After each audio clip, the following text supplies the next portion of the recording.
Assalamu alaikum wa rahmatullahi wa barakatuh, ndugu zangu wadau wa elimu ya nyota. Bado tunaendelea na utabiri wa mwaka 2026 kwa kila nyota. Na leo tumefikia katika nyota ya mapacha. Nyota ya mapacha hii ni nyota ya 3 katika mlolongo wa nyota 12 na asili yake ni upepo, na ni kwa watu ambao majina yanaanza na C ama O. C ama O, wakina Chausiku, wakina Omari, majina yanaanza na C ama O.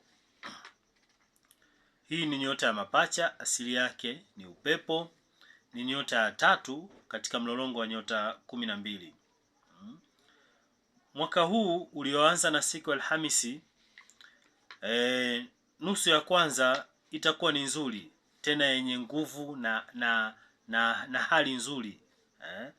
Ni muda mzuri wa kupangilia mambo yako. Ni muda mzuri wa kupambania shughuli zako mbalimbali, tena yale mambo ya msingi. Ni muda mzuri hasa wa kufanya ushirikiano na watu mbalimbali.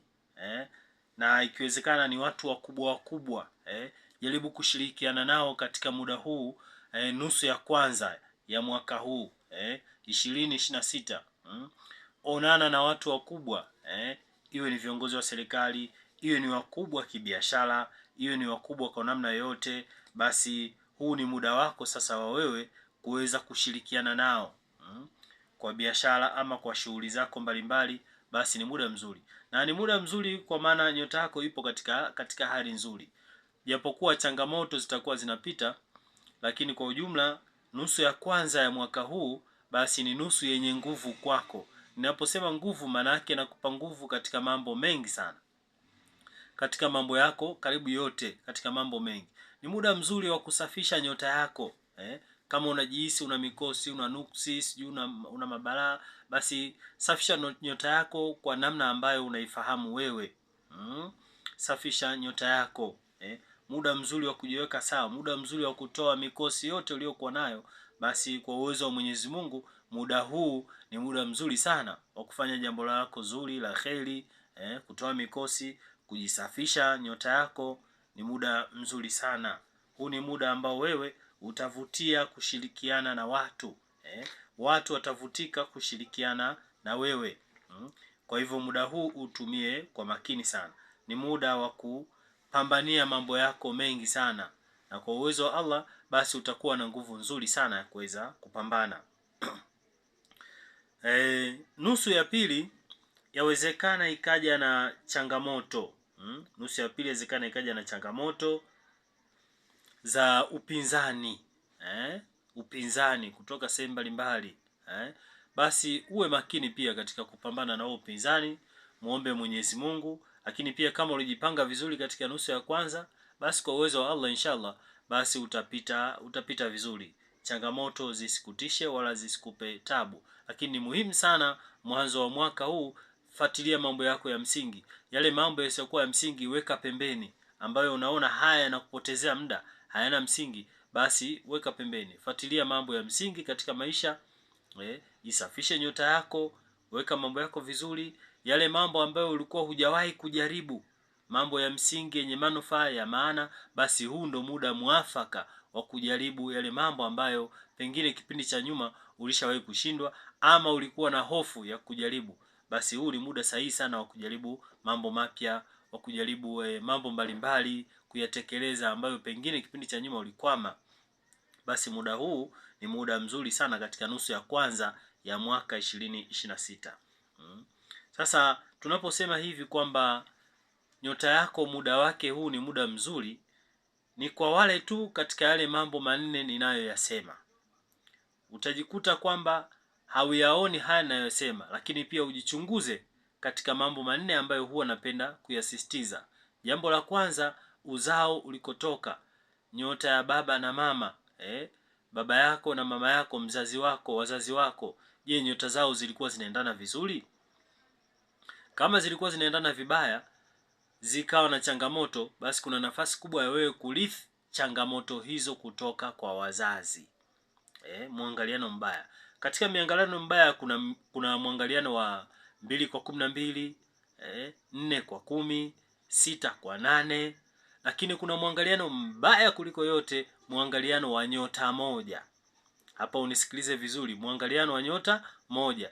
Yaani wazazi walikuwa ni nyota moja. Na hichi kitu watu wengi hawajakifanyia utafiti, wanafikiri kwamba mkioana mkiwa nyota moja basi mambo yataenda vizuri. Huo ndo mwangaliano mbaya kuliko miangaliano yote. Nyota moja, nikiwa na maanisha, kwa mfano wewe nyota yako ni mapacha, ukaolewa na mtu ambaye nyota yake ni mapacha, jina lako linaanza na O na mwenzio jina lake linaanza na O au linaanza na C, lakini wote mpo katika nyota ya mapacha. Au kwa mfano mwingine nyota ya punda, mkaoana wote ni nyota moja. Mfano labda A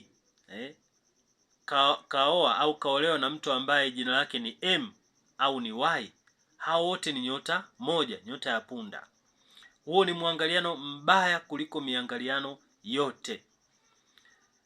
Vitu duniani vimeumbwa kwa balance, vimeumbwa kwa pair.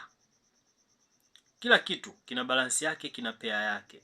Sasa mkiwa nyota moja, maana yake nyinyi hamjitibu kinyota, hamtibiani, hamuondoani madhaifu ya kinyota, hamleteani hata changamoto. Kuna wakati kuwa na nyota mbaya ambayo hamuendani, si muda wote kwamba inakuwa ina hasara kwako. Kuna muda mwingine inakuletea faida fulani. Mfano, nyota ya punda asili yake ni moto. Nyota ya punda asili yake ni moto.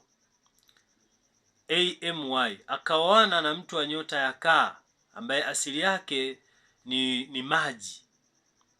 Sasa nyota hizi haziendani, na kiukweli zitakuwa na makelele mengi sana na migogoro mingi sana.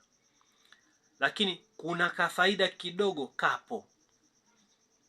Kafaida hako, kwa mfano mtu wa nyota ya kaa mambo yake ni pole pole. Sasa sio kila siku dunia inataka ufanye pole pole.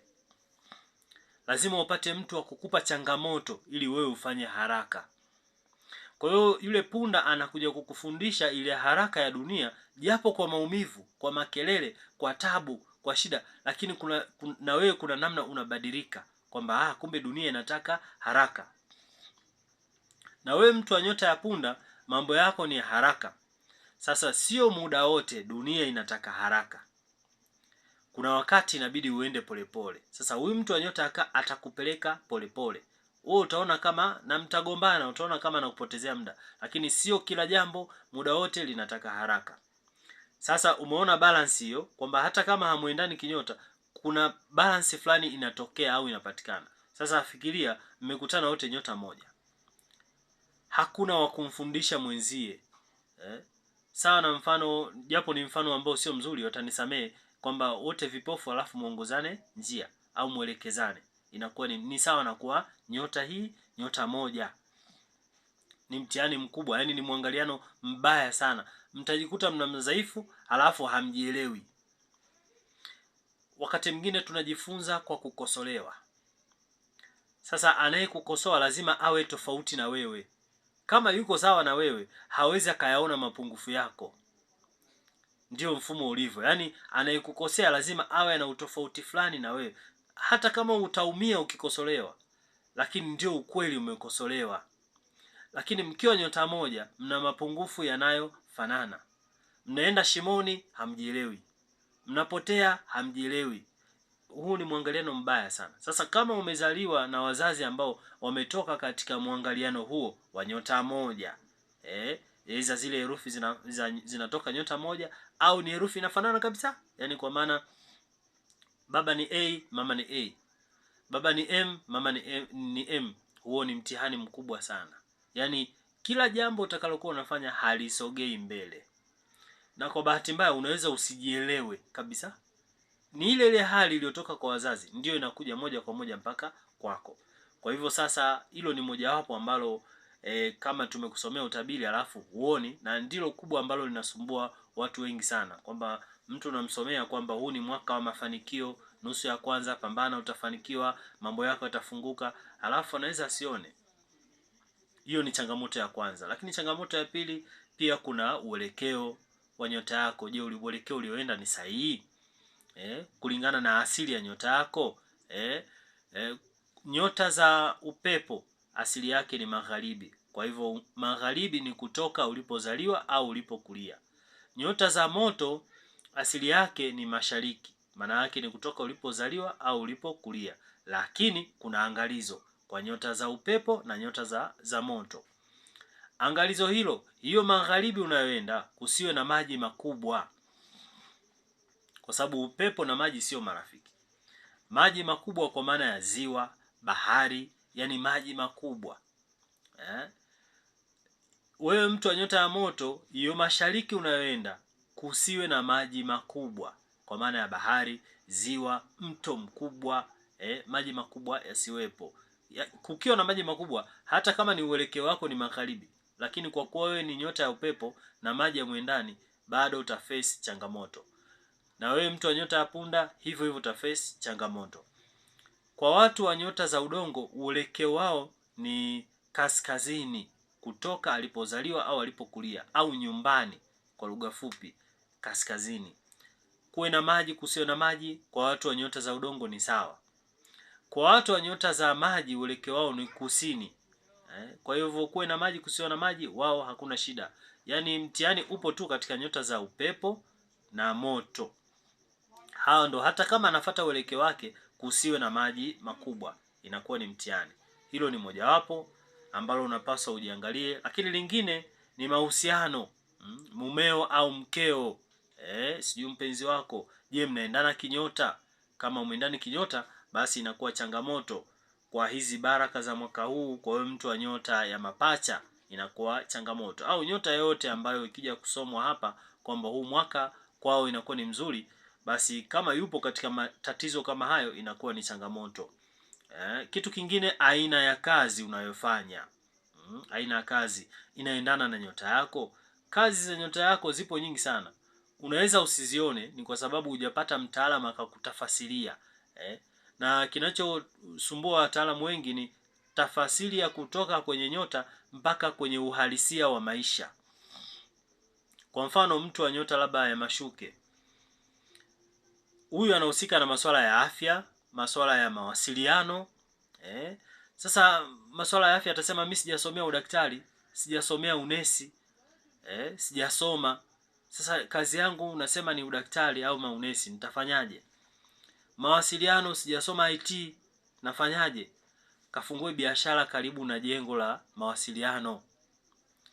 Kauze hata ndizi kwenye fence ya hospitali pale, kauze hata ndizi.